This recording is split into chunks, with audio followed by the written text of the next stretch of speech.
Day 4 of busting myth, which is related to psychiatry in Pakistan. یہ عام طور پہ بہت بڑی غلط فہمی ہے پاکستان میں کہ صرف کمزور لوگ، عورتیں یا ایموشنل لوگ، جذباتی لوگ ہی نفسیاتی امراض کا شکار ہوتے ہیں.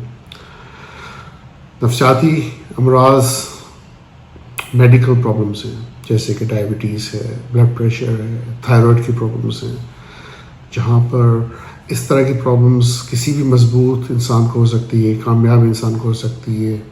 اسی طرح چاہے وہ مرد ہو یا عورت ہو، چاہے وہ کمزور ہو، کامیاب ہو، چاہے بوڑھا ہو، جوان ہو، امراض جو ہے نفسیات کے وہ کسی کو بھی ہو سکتے ہیں.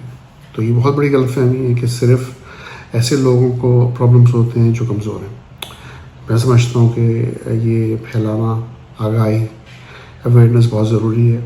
بلکہ میں یہ سمجھتا ہوں اور داد دیتا ہوں، اور جو لوگ مدد حاصل کرتے ہیں نفسیاتی امراض کی ٹریٹمنٹ کے لیے آگے بڑھتے ہیں اور اس پہ شرمندہ نہیں ہوتے، وہی ایکچولی بہت باہمت ہوتے ہیں، کمزور نہیں ہوتے اور عقل مند ہوتے ہیں.